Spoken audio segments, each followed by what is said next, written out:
Shalom, povo de Deus! Olá, meus irmãos, como vocês estão? Mais uma semana, a gente aqui no nosso momento de pastoreio. Hoje, primeiro livro de Samuel, capítulo 22. Que bênção, hein? Que bênção! Olha, pega o link, coloca aí nos grupos, chama o pessoal para participar conosco, tá bom? Vamos orar juntos, louvar juntos e estudar a palavra de Deus juntos. Tá certo? Vamos começar orando? Oh Deus, Tu és esse Pai tão bondoso, esse Pai tão generoso. Tu és a expressão perfeita do amor, da graça, da misericórdia. Não há outro Pai como Tu. Não há outro Deus vivo, não há outro Deus real. Tu és único, Tu és belo, Tu és santo. E nós queremos, neste nosso tempo aqui do momento de pastoreio, te louvar.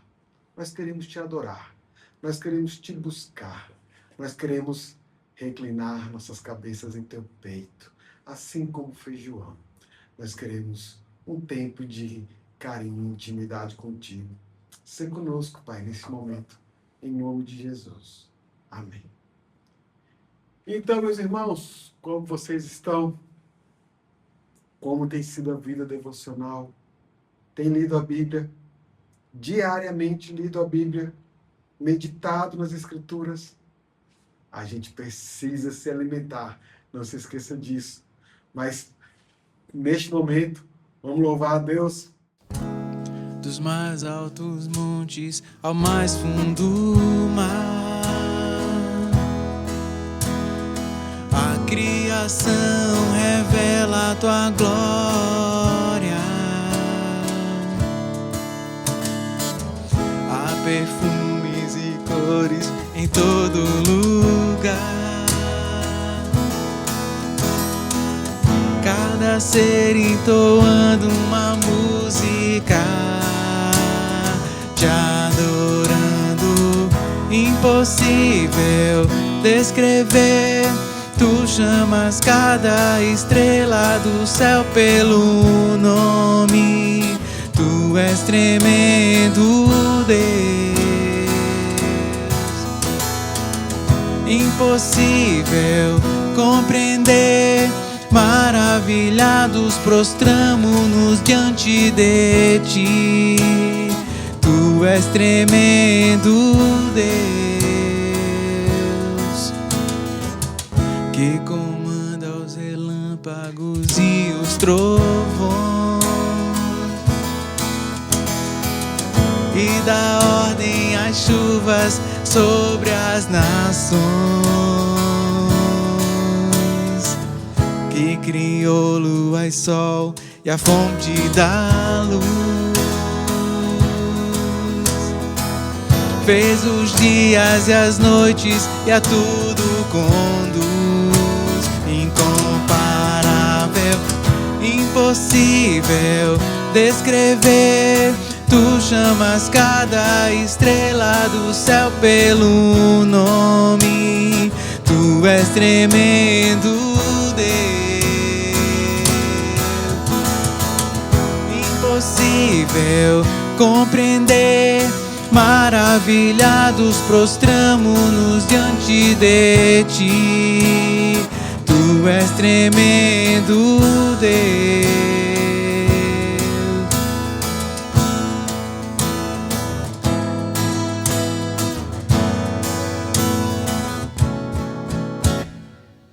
Impossível descrever.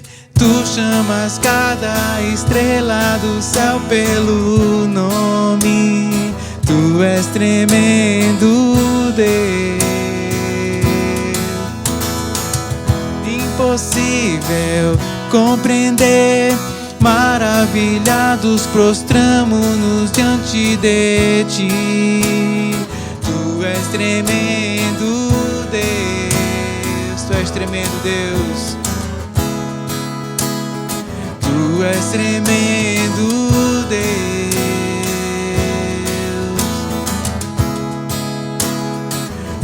és tremendo Deus.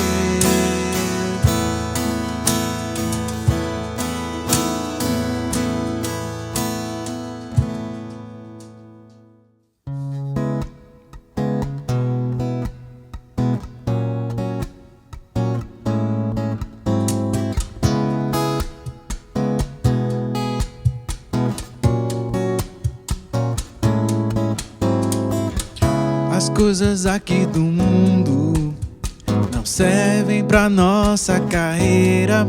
Todas se perdem, se vão com o vento e nos fazem perder muito tempo. As coisas aqui do mundo não devem ser o nosso alvo, pois o que Deus preparou para os seus filhos jamais foi visto ou pensado por homens. Despojai-vos do velho homem que corrompe-se com seus enganos. Revesti-vos de toda a armadura de Deus. Enchei-vos do seu espírito. Buscai as coisas que são do alto, onde está o Senhor Jesus Cristo. Pois morrestes para o mundo e a vossa vida está oculta em Jesus para sempre.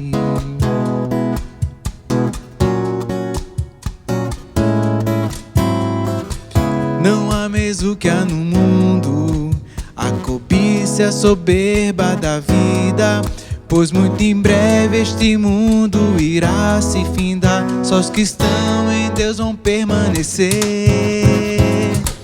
Ameis acima de tudo ao único Deus do universo, pois nele não há mudança ou variação. Suas promessas todas irá cumprir.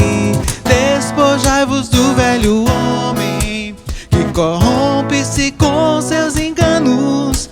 Revesti-vos de toda a armadura de Deus. Enchei-vos do seu espírito. Buscai as coisas que são do alto, onde está o Senhor Jesus Cristo. Pois morrestes para o mundo e a vossa vida está oculta em Jesus para sempre. Está oculta em Jesus para sempre.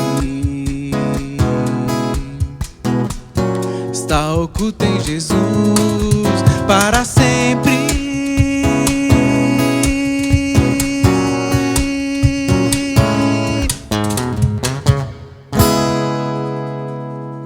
Amém.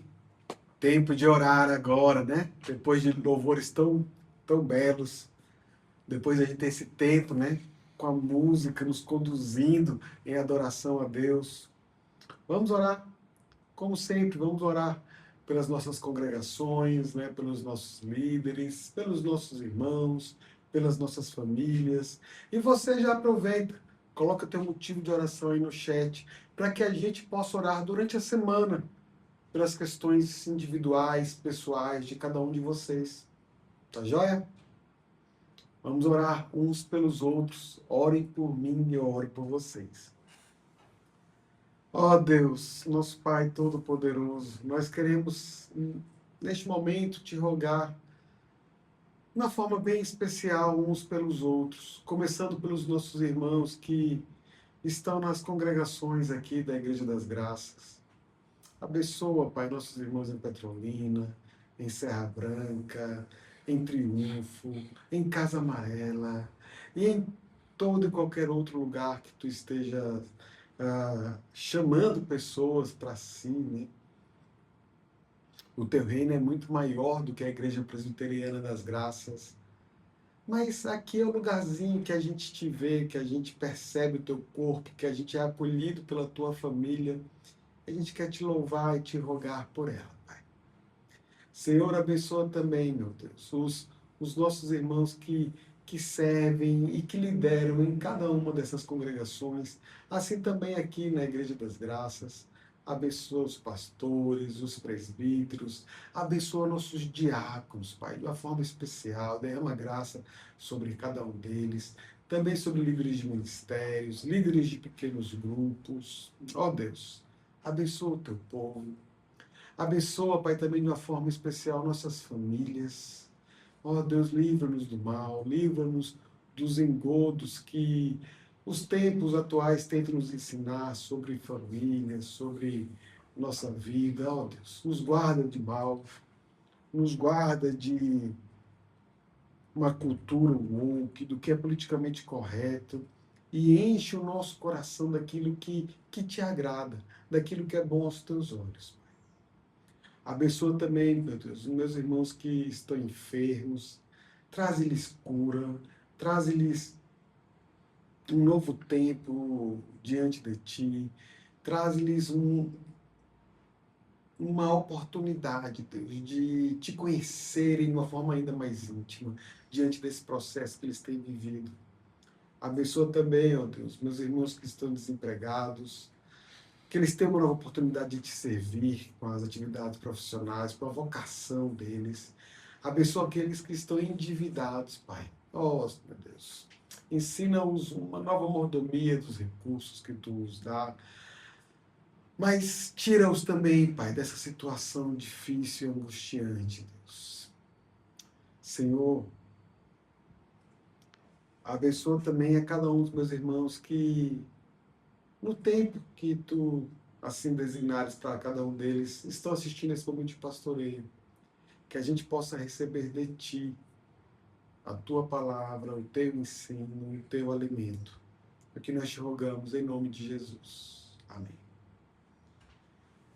Meus irmãos, como falamos, 1 Samuel, capítulo 22, já abriu tua Bíblia, ou o aplicativo aí da Bíblia no teu celular, teu computador, abre e vamos ler junto, né? Vamos acompanhar aqui este momento como um todo, tá? Enquanto você está abrindo aí, eu vou fazer uma sugestão para depois desse momento de pastoreio.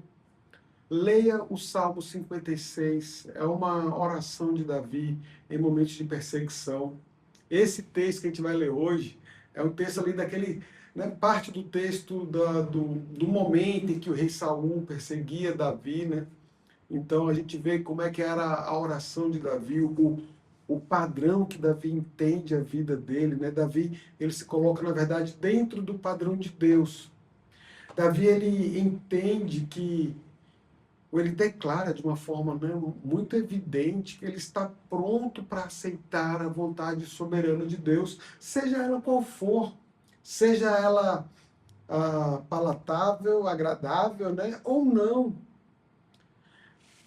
Mesmo que essa vontade traga algum tipo de sofrimento e dor para si, Davi diz que ele está pronto para aceitar a vontade de Deus. Ele diz que ele morre feliz, ele morreria feliz, porque estaria fazendo a vontade de Deus.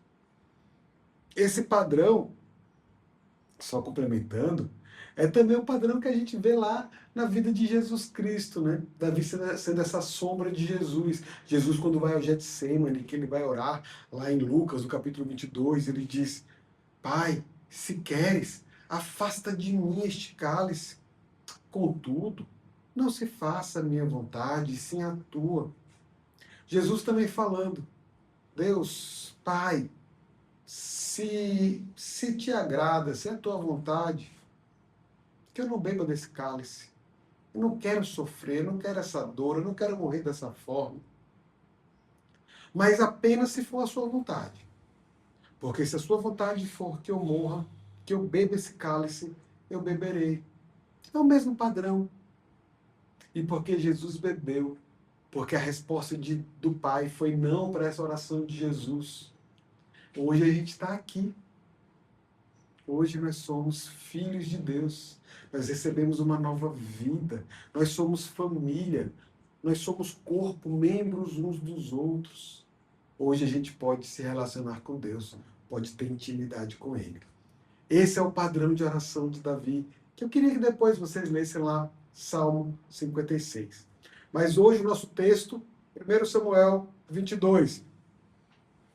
Vamos para o texto. A gente vai lendo e conversando sobre o texto como normalmente fazemos. Versículo 1. Retirou-se dali. Dali é que está falando do capítulo anterior, do capítulo 21, onde Davi estava, que era lá em Gate, né? Que era a oeste lá de Israel. Então Davi retirou-se dali e se refugiou na caverna de Adulão. Quando ouviram isso, seus irmãos e toda a casa de seu pai desceram ali para ter com ele.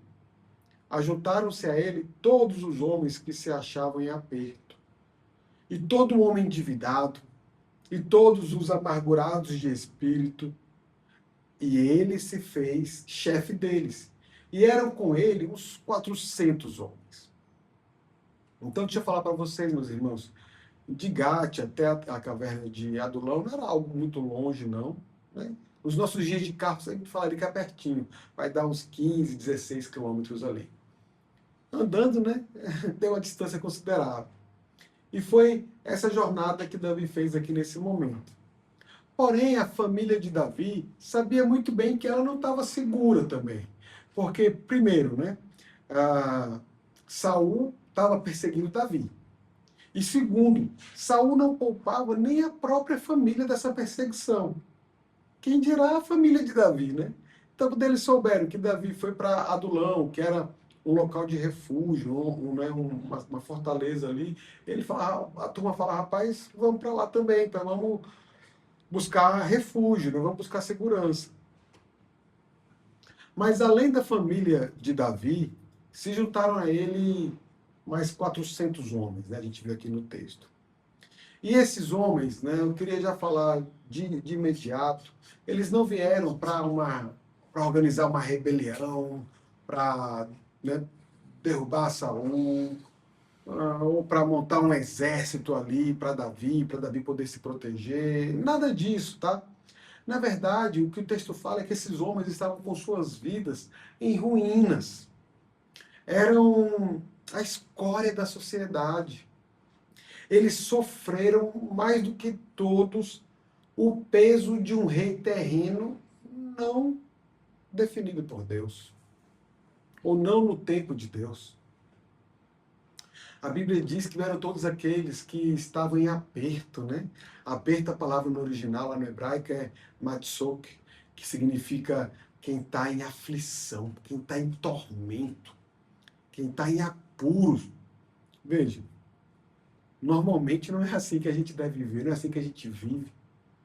Mas também vieram aqueles que estavam endividados, aqueles que tinham pego dinheiro a juros, né? E que nessa época, muitos deles acabavam vendendo a própria liberdade, eles se tornavam escravos para poder pagar a dívida. Só que esses estavam numa condição que talvez nem isso mais poderiam fazer. Se fosse para fazer um exército, né? Davi, a gente vai ver daqui, não tem dinheiro, tem um bocado de gente que está atormentada, está aflita. Rapaz, não tem soldado bom assim não. Mas a Bíblia também diz que eles estavam amargurados, que no hebraico a palavra é marar, né? Que tem diversos aspectos. Primeiro, amargurado pode ser porque está sem água ou comida. Também pode ser alguém que foi traído. Também pode ser alguém que está sofrendo por alguma imoralidade. E também alguém que está passando por alguma situação de dor.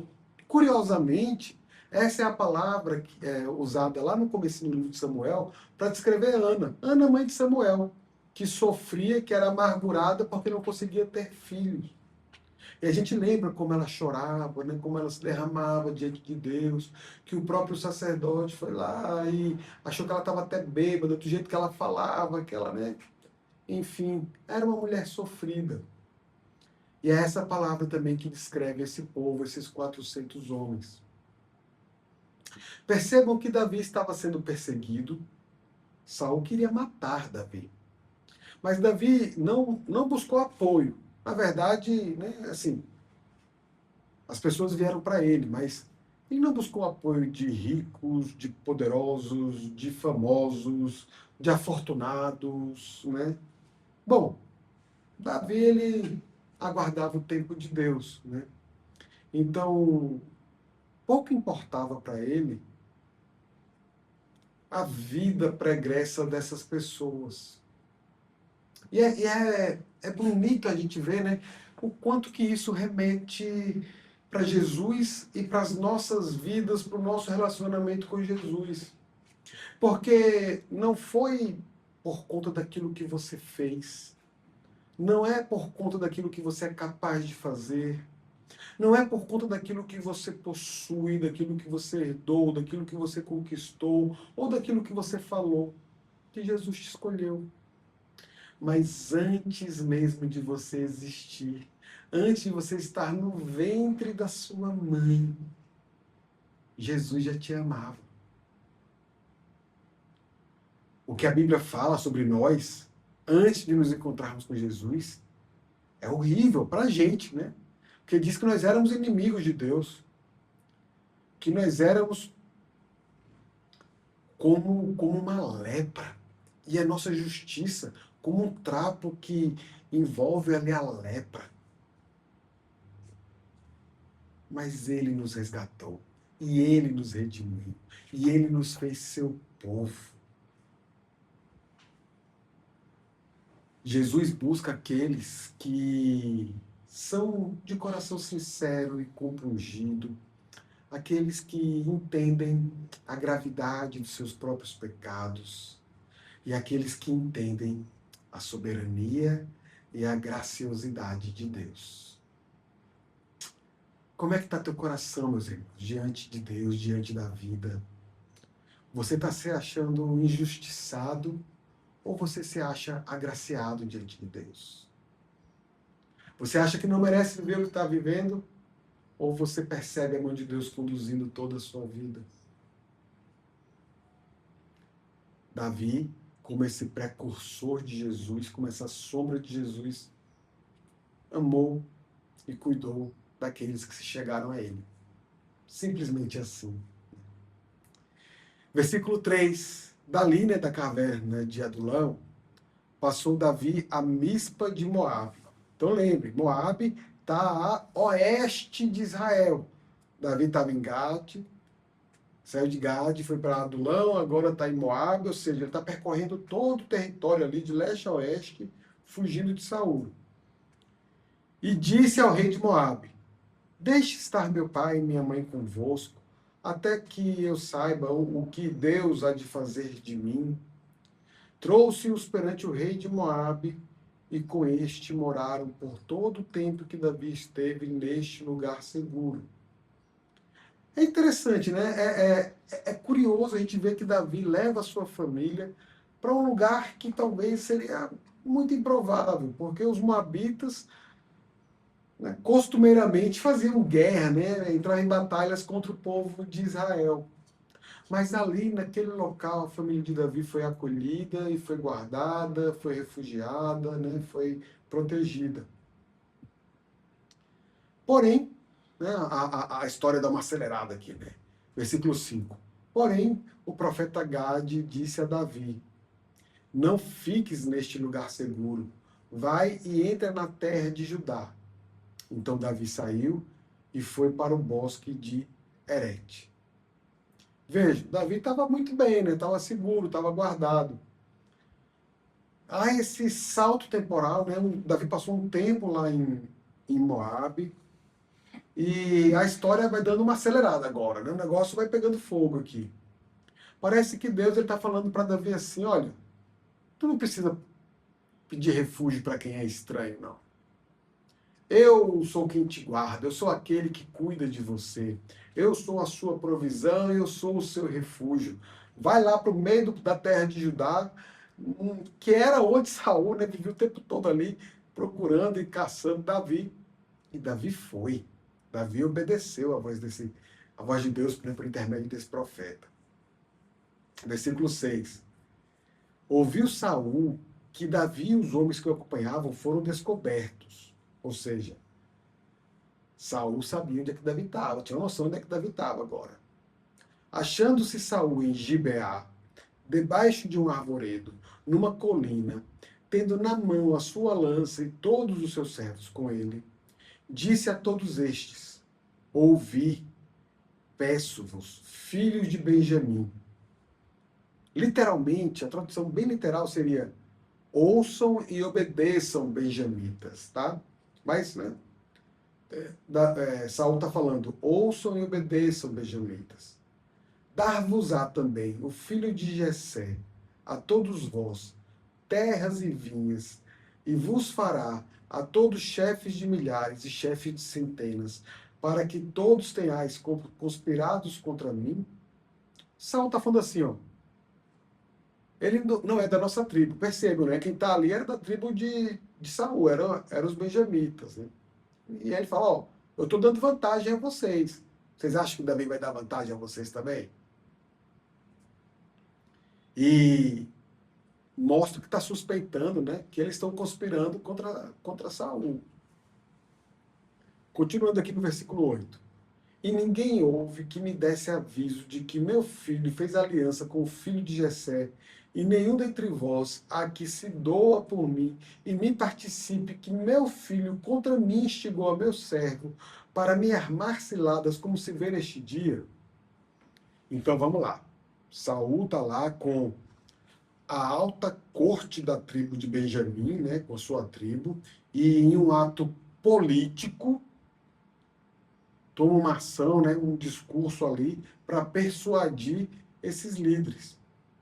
E essa pergunta que Saul faz, na verdade, mostra que a profecia de Samuel, lá no capítulo 8, né, falando, levando para o povo aquilo que Deus disse, do que um rei terreno traria de juízo sobre a vida deles.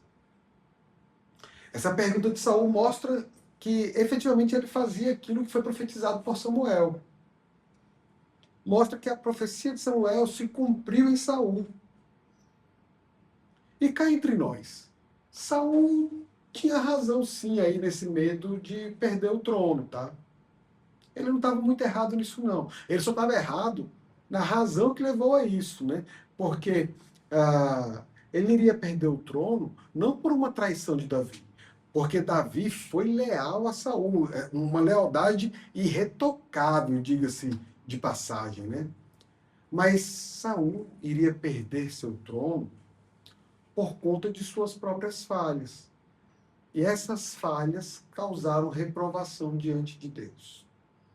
Então esse era o motivo. Mas Saul estava cego. Lembre-se, já não habitava mais nele o Espírito do Senhor. Ele agora só via conspiração ao seu redor. Versículo 9. Então respondeu Doeg, o Edomita, que também estava com os servos de Saul. Esse Doeg, ele estava lá na casa de Aimeleque, quando Davi passou lá e comeu do pão da proposição e levou a espada de Golias, enfim, né? Doeg viu tudo isso. Então, vê o que ele fala. Vi o filho de Jessé chegar a Nob, a Aimeleque, filho de Aitube. E como Aimeleque, a pedido dele, consultou o Senhor e lhe fez provisões. E lhe deu a espada de Golias, o filisteu. Então, o rei mandou chamar Aimeleque, sacerdote do filho de Aitube, sacerdote, filho de Aitube, né? E toda a casa de seu pai, a saber, os sacerdotes que estavam em Nob. Todos eles vieram ao rei. Disse Saul: ouve, peço-te, filho de Aitube. Este respondeu: eis-me aqui, meu senhor. Então disse Saul: por que conspirastes contra mim, tu e o filho de Jessé?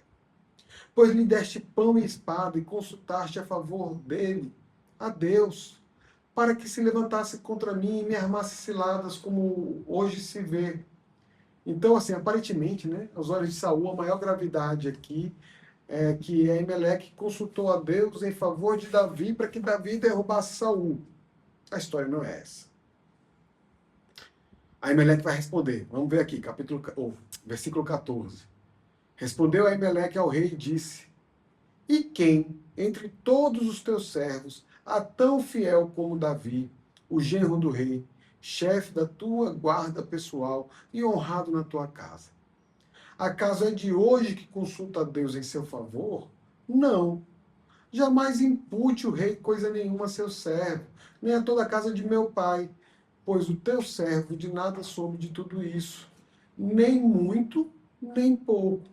Saul, veja, ele estava acusando Aimeleque dessa conspiração juntamente com Davi. Só que isso não era verdade, porque Davi, na verdade, ele tinha enganado Aimeleque ali quando passou pela casa, quando Doeg viu tudo aquilo ali acontecer. Né? Voltando ao texto, versículo 16. Respondeu o rei a Aimeleque: morrerás tu e toda a casa de teu pai. Disse o rei aos da guarda que estavam com ele: volvei e matai os sacerdotes do Senhor, porque também estão de mãos dadas com Davi, e porque souberam que fugiu e não mo fizeram saber. Porém, os servos do rei não quiseram estender as mãos contra os sacerdotes do Senhor. Então disse o rei a Doeg: volve-te e arremete contra os sacerdotes. Então se virou Doeg, o edomita, e arremeteu contra os sacerdotes, e matou naquele dia 85 homens que vestiam estola sacerdotal de linho. Também a Nobe, cidade destes sacerdotes, passou a fio de espada, homens e mulheres, e meninos, e crianças de peito, e bois, e jumentos, e ovelhas. Porém, dos filhos de Aimeleque, filho de Aitube, um só, cujo nome era Abiatar, salvou-se e fugiu para Davi. E lhe anunciou que Saul tinha matado os sacerdotes do Senhor. Há uma curiosidade diante dessa tão grande tragédia. Samuel, ele já estava do lado de Davi, ele sabia qual era a vontade de Deus. Então o profeta Samuel estava com Davi. E agora só sobrara um sacerdote, Abiatar, que também fugira para Davi, que também estava do lado de Davi. O profeta e o sacerdote de Deus estavam agora do lado do rei que haveria de ser proclamado. Né? Versículo 22. Então Davi disse a Abiatar: bem sabia eu naquele dia que, estando ali Doeg, o edomita, não deixaria de o dizer a Saul: fui a causa da morte de todas as pessoas da casa de teu pai. Essa talvez seja a grande diferença, meus irmãos, entre Davi e Saul. Ambos reis de Israel, no mesmo momento ali de tempo, né? Mas não é uma questão de tamanho, não era questão de empatia, não era questão de força, não era questão de beleza, não é uma questão de perfeição do indivíduo, mas uma questão de um verdadeiro arrependimento, de um coração que se arrepende, que se quebranta diante de Deus. Essas marcas são claras na vida de ambos os reis, enquanto Davi, um homem que se arrepende genuinamente. Saul até tem as palavras certas, mas o coração dele nunca está quebrantado diante de Deus. Versículo 23, Davi diz assim: fica comigo, não temas, porque quem procura a minha morte, procura também a tua. Estarás a salvo comigo. Meus irmãos, um outro ponto que fica muito claro aqui nessa história é como que a ausência do Espírito Santo na vida de Saul deixa ele em um estado de delírio, enxergando conspiração em tudo, né? Ele agora não tem mais paz. Está todo mundo contra ele, todo mundo conspirando contra ele, todo mundo perseguindo, todo mundo querendo derrubá-lo. Eu não estou falando aqui para vocês que é uma fórmula exata, né? Se isso, então aquilo. Não é isso que eu estou falando, mas o que eu quero falar para vocês é que o Espírito Santo nos faz enxergar a vida de uma forma diferente. Ele nos faz ver a vida, ver a história pelo prisma de Deus. E além disso, a paz que só Jesus nos dá muda a nossa forma de viver. Então a gente entende a vida de uma outra forma por causa do Espírito Santo. E a gente vive a vida de uma outra forma por causa de Jesus Cristo. Isso é nítido na vida de Davi e na vida de Saul. Porém, essas duas pessoas em lados opostos disso. No início, né, da nossa meditação de hoje, eu falei sobre padrões. Aquele padrão lá da oração de Davi, de Jesus, né? E, na verdade, parece que tudo aqui está girando em torno de padrões, né? Um padrão está sendo estabelecido aqui, nessa história do massacre dos sacerdotes de Nob, que a gente vai ver repetir-se 1000 anos depois, né? A partir do tempo do rei Saul, 1000 anos a partir daqui. Um estrangeiro foi encarregado de eliminar o rei legítimo e ungido por Deus, que estava destinado a substituir um rei ilegítimo de Israel. E isso aconteceu lá com o paranoico rei Herodes, quando ouviu que o rei ungido por Deus, que o Messias havia nascido. E então passa a tratar esse recém-nascido como um rival indesejado. Nós estamos nesse momento aqui, né, que se aproxima do Natal. E é sobre isso que a gente deve agora encher os nossos corações. Jesus nasceu para nos dar uma nova vida. Uma vida com novos padrões. Uma nova forma de entender a história. De entender a nossa vida. De entender os nossos relacionamentos. E uma nova forma de viver cada um deles testemunhando a Deus. Meus irmãos, que isso seja algo que enche os nossos corações nesse momento de tantas festividades.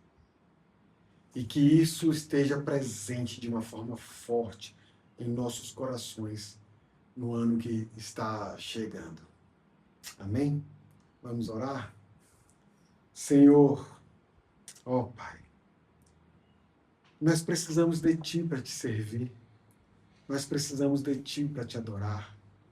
Nós precisamos de Ti para viver a vida que Tu nos deste através de Seu Filho Jesus. Então venha ao nosso socorro. Enche os nossos corações do Teu Santo Espírito.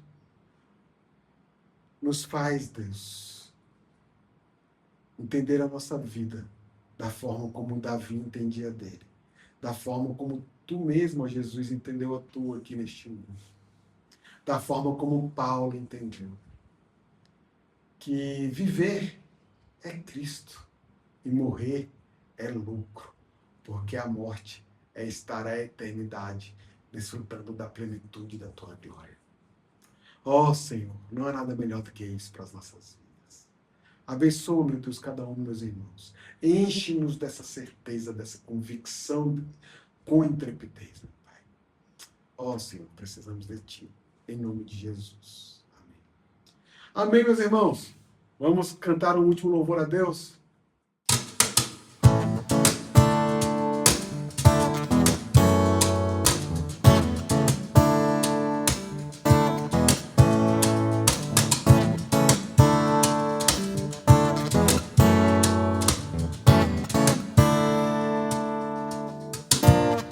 Sobre toda a terra Tu és o Rei, sobre as montanhas e o pôr do sol. Uma coisa só, meu desejo é: vem reinar de novo em mim, reina em mim com Teu poder sobre a escuridão, sobre os sonhos meus. Tu és o Senhor de tudo que sou. Vem reinar em mim, Senhor.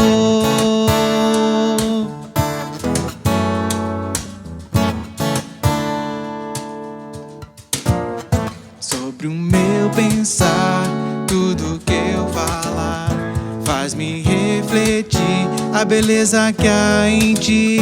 Tu és para mim mais que tudo aqui.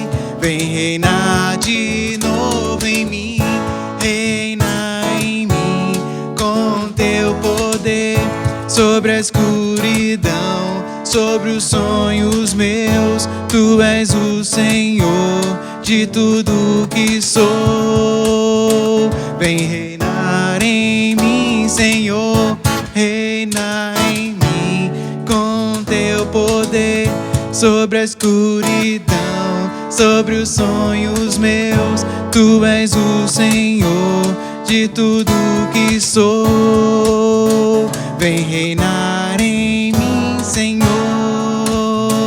Vem reinar em mim, Senhor. Vem reinar em mim, Senhor. Que bênção!